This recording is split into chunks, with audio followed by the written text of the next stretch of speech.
Welcome back, everybody. I'm your host, Bruce. And I'm your host, Pete, and this is the Epic Experiment, our very own neighborhood-friendly, commander-focused podcast. Bruce, what is our main focus? What is our primary position?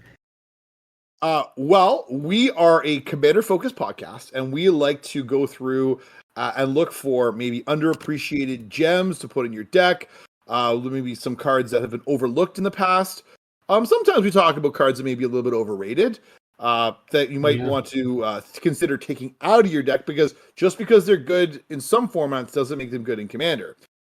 We try and streamline this process by giving you a creature, a instant or sorcery, and then a non-creature permanent, so that's an enchantment or a land or a planeswalker or something, that you could look to put in your deck to help make your game a little more fun, a little more lively, and hopefully maybe save you a couple of bucks too, because some of these cards are a little bit cheaper and less well known. So sometimes you scrape the bottom of the barrel and you actually get something good out of the back. So we've also a lot of these cards we've never seen play before at all, and we're hoping that by highlighting them, more people will try them out.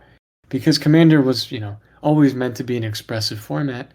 Granted, it's always nice to win games, but imagine killing somebody with some of these meme cards.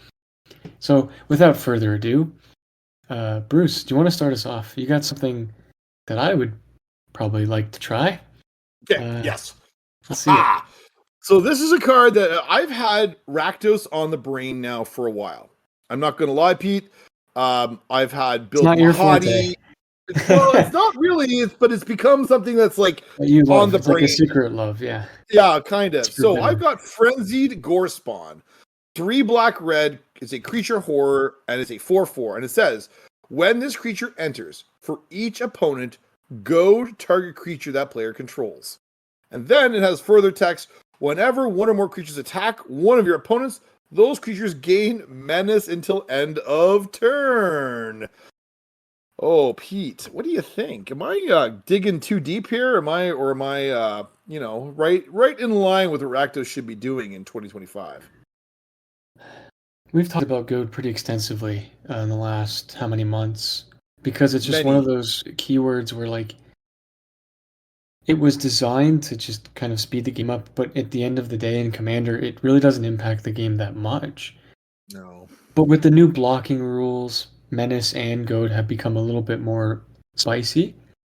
And also, I like Goad as a mechanic because this gives you a political choice, and I love political choices. You know me, I'm a sucker for that sort of stuff. So to give everything that attacks your opponent's menace, even your own opponent's creatures, that second clause is really good. It's really, really good. There's that one raptor, I forget the name of it, but it gives things with menace, it makes them sack a creature. It's Labyrinth Raptor is what you're talking about. It's Labyrinth Raptor from Ixalan. They have to sack a creature and then still try and block it, so they need 3 creatures to block it. If you give them Sonorous Howlbonder, which is the black-red Howlbonder from Ixalan, Ikoria, they then have Super Menace because they need to have 3 blockers. With the Raptor, that's 4 now. You're just making it basically unblockable. I like that piece of text. I was thinking unabashedly that this in a Mahadi with Carter go together. Carter with this is let's just make everybody attack and get everybody dead. If that doesn't work for you and you want to do something more with it, Thantis the Warweaver is just sitting there like a big old ugly spider going, yes, please.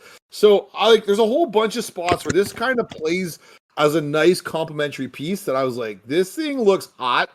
I like Goad. I think you and I have talked about it before too, where anything that gets people dead faster is right where I want to be. And so I really like the Goad feature, and I like this menace bit because it just makes people turns everything into gas and makes people go crazy. I like one more point, and then I think I'll move to my creature that I'm featuring. I like that it punishes someone who gets really greedy with one creature, like putting a ton of counters on it, or like making it indestructible, or making it just like questing beast, for example. Making Yes. questing beast have menace is like incredibly annoying. It's already annoying enough that it has death touch too, but man, like there's so many creatures now that have just a ton of keywords in general. Giving additionally menace, you could literally you could probably make one token player take out the other two players and then try to take them out on the crackback too. I like the Thantis idea. Also, maybe there's a world where you're playing some sort of Grixis control pile and you're just trying to stall a little bit more. Ooh. You know? Ooh. Um, That sounds very entertaining as well. As I have often dabbled in Grixis and found myself I wondering, like, how do I win here? I Because I can yeah, control, but I don't know how I win. I don't know why I'm obsessed with like Dismiss into Dream, even though I don't play that card much anymore. I just think it's funny that you could like do this to three creatures and make them get sacrificed immediately when it hits the field. And then also like some of those reanimator builds, you could like sack this thing and then continuously goad your opponent's creatures if you have enough resources. Right? Well, that's Inevitably. the That's where that's your the brain other went, I'm sure. that's the Yeah. other thing. Like, if it goes in Mardu, now you have access to white and blink effects. So you can ephemerate this or teleportation circle it, or like you can do gross things admittedly, and you're like, oh, and now everybody's life is just miserable. Yeah, and if you're playing like an aggressive card, like a commander that's supposed to hit hard, going and then being able to get through is great. Because immediately you play it, you goad one of their best blockers, and then you push the damage that you need to push. Not that I'm going to throw this into a Voltron style deck like immediately, No. but I like that it's a little bit more flexible. 5 mana is a bit steep for what it ends up doing, but the second clause I think makes up for it. What about Grevin? I was gonna say like I don't think it's worthy of a slot here, No, it's too slow. because it's too slow. Um, but it is a consideration for some of those other Rakdos aggressive decks, um, where you're even like the new Alicia, you might find you could bring it back, right? Because you could Yes. recur it like when it dies or something. You Yeah. know, it's easy to get back Yeah. as a 4/4, so it's a possibility. Okay, so this next creature is like something that I've been racking my brain about for a while. Um, it's called Soul Gorger Org. All right, it's 3 colors, 2 red, so 5 mana. Nightmare Org. It has trample. It's a 6/6, and it says, when this creature enters, you lose all but 1 life. When this creature leaves the battlefield, you gain life equal to the life you lost when it entered. Bruce, what do you Ooh. think? This is like, So I was looking and thinking about, like, how do I maximize like the life gain from this and like weaponize that in some way or get advantage of that? Because like losing all my life down to 1 puts me in real danger of dying to, well, anything really. So how do you profit from that? And I was thinking some sort of I don't know, like a white red deck where there's like maybe Soul Speaker and Fire Song and Sun Speaker. Is that the one I was coming at? Like the Boros colored life gain shenanigan deck, where you play this, you lose a bunch of life, and you gain it back because you fire burn spells at their face, and now you have a 6/6 that really has, modest drawbacks if you can recoup the life loss, and then when it does die, because your opponents are going to want to remove this 6/6 trampler, which you're going to make unblockable and huge because you're going to trick it out or slap a sword on it or something. And I don't know, like that's where I'm thinking with this. Like I would go with it because I would want to tap into the life loss and then mitigate that and then recoup the life gain and like push me above and out of range of getting smashed by easy interactions. So it's like really risky play, and I'm kind of interested in seeing it get used. So But I'm yeah, that's where I'm you want to fixated hear on. here's some of the commanders that they're being used, okay? A few of these are pretty obvious, but some of them are super clever, and I really like it. So the Beamtown Bullies is obvious because you donate the creature, right? Oh, yes. It's not Okay. that Yeah. exciting. Rowan's Scion of War, again, not that exciting. You're paying life anyway to cast spells, so you reduce it by a bajillion life and then gain it back somehow. Some of the more interesting ones that I like, there's this 12th Doctor. I don't really like No. the cards from that set much, just my bias. But it says Mhm. the first spell you cast from anywhere other than your hand each turn has Demonstrate. If you can demonstrate this and make a copy of a permanent for each opponent, it makes the game super interesting. I like that. I think that's wild. Interesting. I think that's really cool. And then there's like other ones like Mathis Fiend Seeker, an old school card used to donate creatures. Okay. Okay. Okay. It was like a weird group slug deck, and the Archimandrite is one of my favorites because you lose all that life, and then when you gain it back, each advisor, artificer, and monk you control gains vigilance and gets plus X plus 0, where X is the amount of life you gained. Okay. Yeah. Okay. That's really neat. That's a really neat interaction where you're like Yes. you're doing that to to use it in a particular way that I wouldn't have thought of. But this card is barely played, to be honest with you. It's like in maybe 3,000 decks. So it's like less than 10%. Sorry, less than 0.10% of decks Yeah. even No, probably for know sure. about this card. Uh, Besides the life loss, I think you could realistically, um, you could use this card with like Torpor Orb effects if you really wanted to force it. Mm. Um, but then again, it doesn't really. It's just a really neat red card, you know. Yeah. It It's shouldn't neat. be in this kind of. Well, it's definitely like atypical for the color pie. So there's no doubt there. Wait, I also figured out if you give it like Myriad or something, you're gonna gain 1,000,000 life because they get exiled at the end of combat, right? But the problem is that when the other copies enter play, you don't lose life down to 1. Like you're already at 1 because the first one's come into play. So you don't pick up additional life until the original copy left. Right? Is that not how it works? I don't know. I feel like there's got to be a way where you could No, like manipulate your life total. you Yeah, are correct. Myriad, like, so Blade of Selves with this, because it just says like, so if you lost 10 life with this to bring you to 1, you would pick up 10 life every time a copy of Soul like Soul like Gorger Org leaves play. like Almorad's archive. You could throw that in there. Yeah. Yeah. Double the life totals really quickly. That's neat. I that's a Yeah. cool interaction. I So like Myriad that. is pretty spicy too, but the fact that it's a 5 mana 6/6 with trample and like it's part of that weird nightmare cycle where like it would leave play and do something like World Gorger Dragon is part of that sort of Mm, secret spicy cycle. Anyway, not to digress too much. Someone try this out and kill us with it, please, and please do it. we'll see what happens. All right, the next card. I guess I'll continue. Sure. This card is called Artificial Evolution. It's 1 blue. It's an instant, and it says change the text of target spell or permanent by replacing all instances of one creature type with another. And you can't choose legendary, or sorry, the errata text says you can't choose wall for the new Right. creature type. And this effect Right. lasts indefinitely. So, so what do you think about this one, Bruce?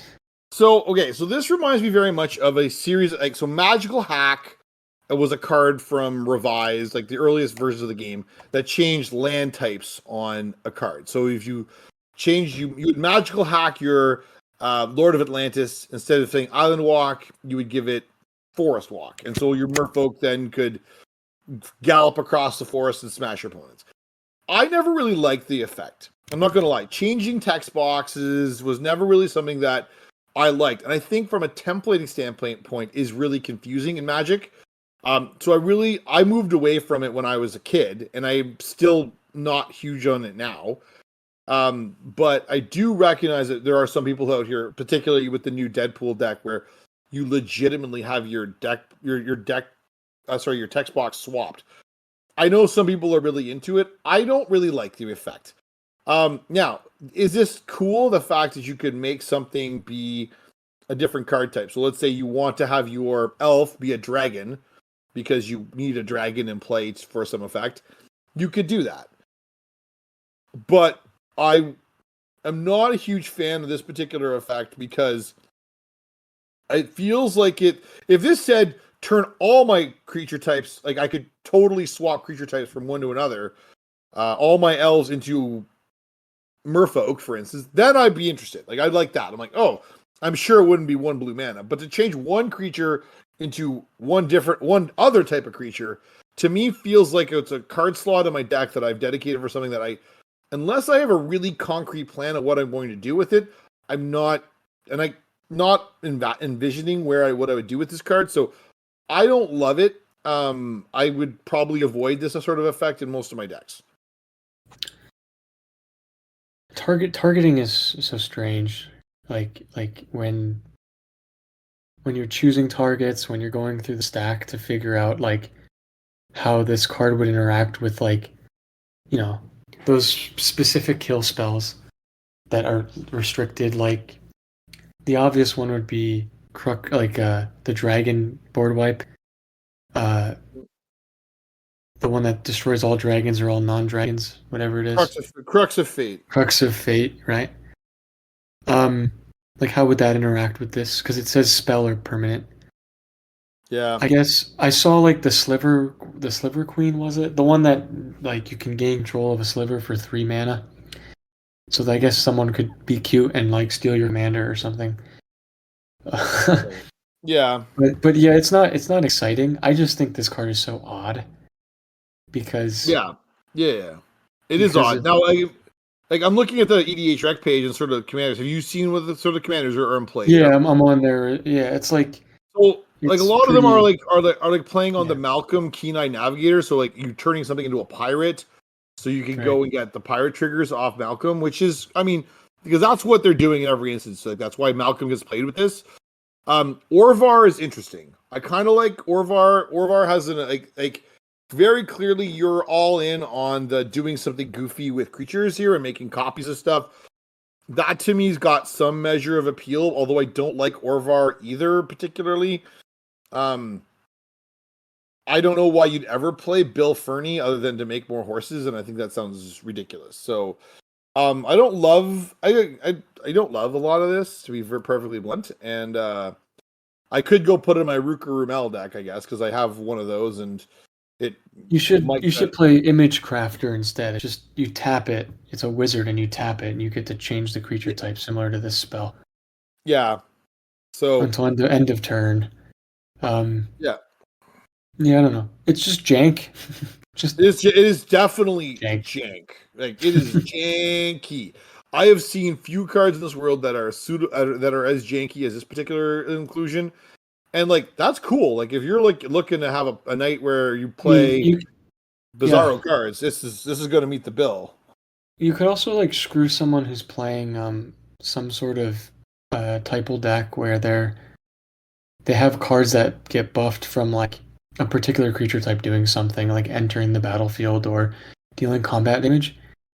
You could change the text box from like instead of whenever one or more zombies do something. You could change it to like cephalid or something, and just be like, all right, well now that's turned off forever. I guess the weirdness is the fact that it's turned off forever for that game until it changes zones, of course. But which there is appeal there. Don't get me wrong, because like when zombie decks or elf decks or whatever decks start getting going, it's sometimes hard to derail them. So if you can turn off some sort of key piece that says all zombies do X, fly, trample, whatever, it might work okay in your favor. But I feel like it's kind of a corner case, and like if you're slotting in this as your tech against typal decks, I think we can do better. Yeah, there are just infinitely better cards right now that they've produced. Oh But yes. not to beat this card up too much, but it was a bygone card from a bygone time, and it's nice to call back to the history a little bit. Mm-hmm. I will agree. I will agree. I have got And a spicy one. You want to hear what let's I see got? it. Yeah, I'm I excited. got. Oh, I can show you too. It's right here. I know. I know our friends at home can't see this, but it's a chain of plasma. So this is in the same cycle as Chain of Vapor, which is obviously played quite a lot in Commander. But Chain of Plasma is as follows: 1 in a red for an instant. Chain of Plasma deals 3 damage to target creature or player. Then that player or that creature's controller may discard a card from his or her hand. If the player does, he or she may copy the spell and may choose a new target for that copy. You What do you think? know, you know what's funny? The errata text says any target. So like you could target your dark steel plate and just continuously do this for fun. Why not? Oh. Ooh. Storm Ooh. count 65 billion. Yes, you could and then I got shot you for $1 million, and that's it. So yeah, no, I happen to like this card. I got some I like the ideas. cycle. The cycle's cool. The I whole really cycle. enjoy it. Yeah. So Chain of Acid is the green one, which is like destroys lands, and no one's gonna like you if you start doing that one. Chain of Smog is the black one that plays with Witherbloom Apprentice, which is like an auto kill kill condition. This one is interesting. I think it's a little bit more tricky to set up, but I'm pretty down. Like, I'm thinking this would be Pyro, what is it, Imodane Pyrohammer? I think this would be like just a gas. You make $1 million, or Ovika. I don't know what I'm doing with Ovika there, but like you're making goblins.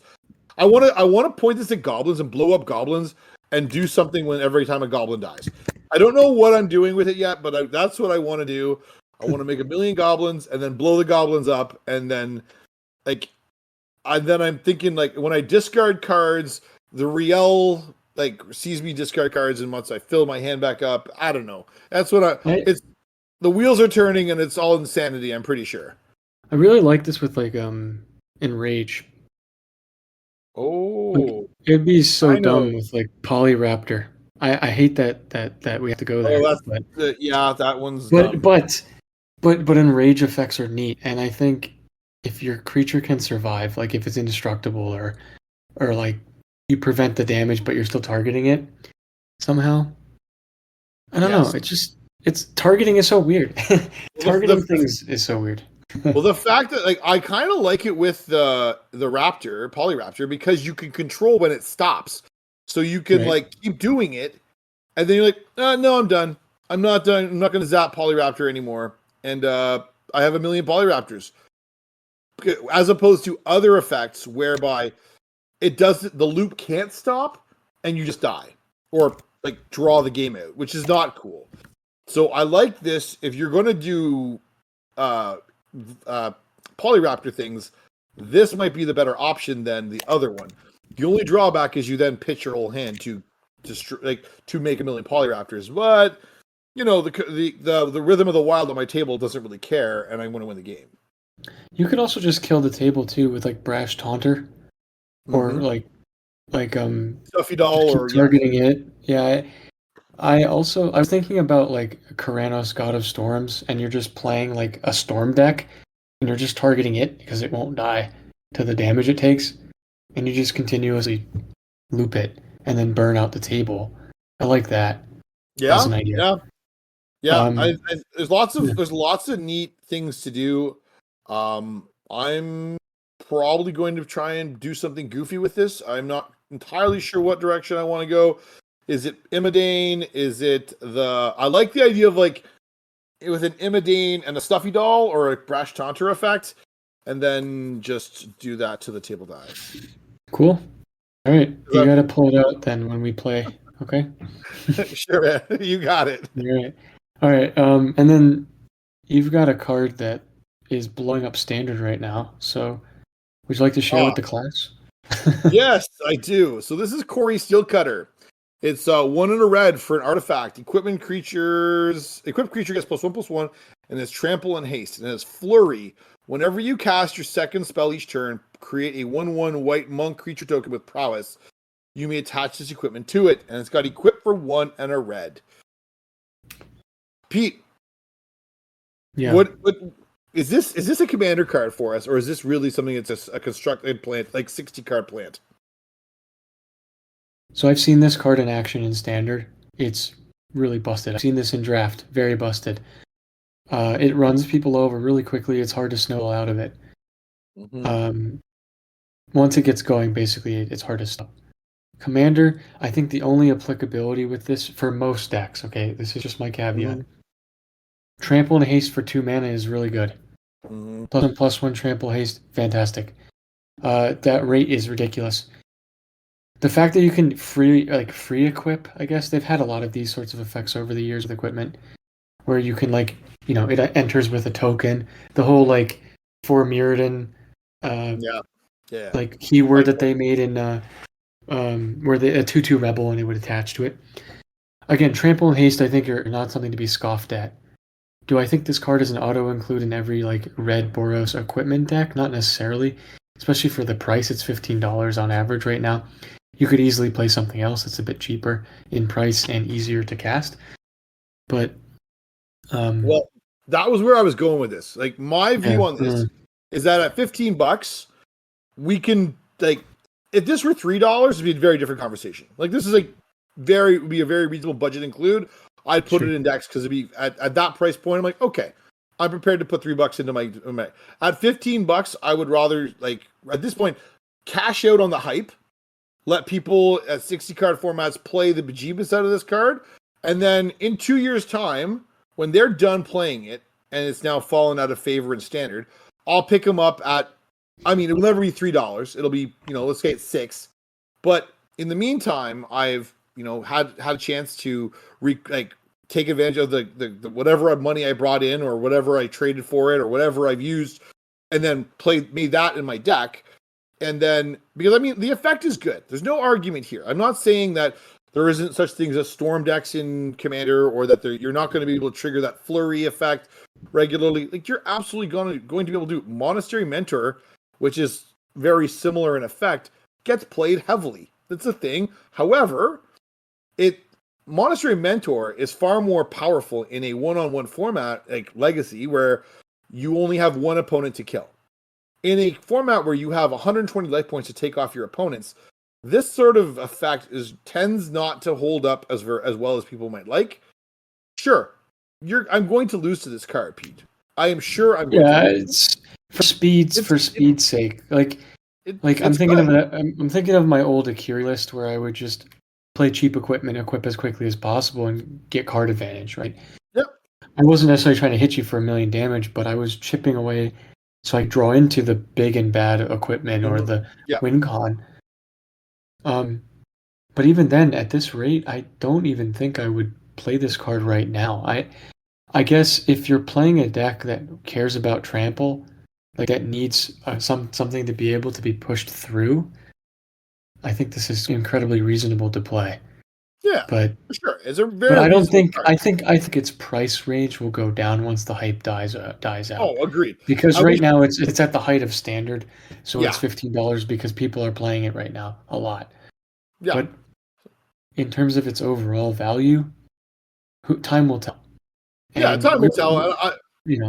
We've seen a lot of these sort of movements before, right? Exactly. We've seen this play out where I'd be fairly comfortable saying I'm going to ship it or move it or buy list it or whatever, and then use that to get the pieces I want for whatever I want to do.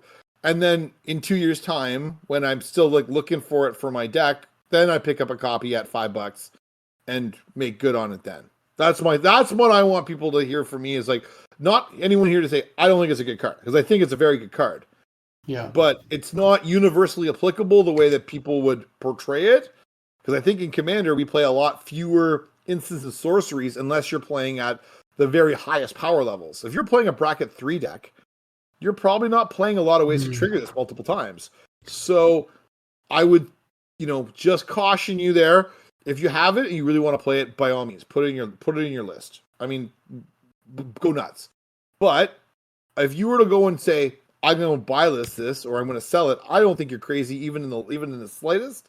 And I'd be pretty okay to endorse that. If this thing like gave Pro-S or something to the creature, I think it'd even be more valuable than what it does with the Monk token with Pro-S. But again, they were making this for standard design pretty much, and if it sees playing Commander, great. So yeah, I like the art. The art's pretty cool. The art is cool. I opened one of these in one of my pre-release packs, and I have moved it. Like I've sold it to somebody else, and I don't regret it, even in the slightest. So, all right. So I'm gonna bring this home. So this last card is a land. It says it's called Forbidding Watchtower. It enters the battlefield tapped. You can tap it for 1 plains, 1 white, and you can pay 1 and a white. Forbidding Watchtower becomes a 1/5 white soldier creature until end of turn, and it's still a land. Bruce, what do you think about this card? I like it. I mean, I like creature lands generally. I think they make for interesting surprise includes in your deck, so that they protect you from a board wipe. So if somebody board wipes away, you still have something that you can use to either activate and block, or maybe suit up and attack and get an easy attack trigger, or whatever it is you're looking to do. I also think this one looks really sneaky with those Abzan Big Butt Brigade decks that are floating around right now. Whether it's Door in the Siege Tower or the new precon that's playing right into this becomes a 5/5 for 2 mana and is a land. Yep. And that's where I would start. And it's sort of where I'd end probably in the short term. But the fact that if you had this sitting in a box and you put it in a deck, I wouldn't even blink, because of the fact, again, surprise blockers and things that survive wraths are good. So here are the 3 ways people are using this card right now. They're doing the big booty butt stuff. Yep. With Felithar and all that. Bell or whatever, the dragon that does it. They're playing soldier type with it, tribal, whatever. Yeah. Colonel Mustard is a card that gives trample and haste all your soldiers. Myrel. Yeah, Myrel is the one. I would throw this in Harbin. Remember that Harbin list I used to have that would just smack the stink out of people? Yeah. It would slap your lips right off. Ooh. And then one of the coolest things that I saw was, well, there's 2. Winota.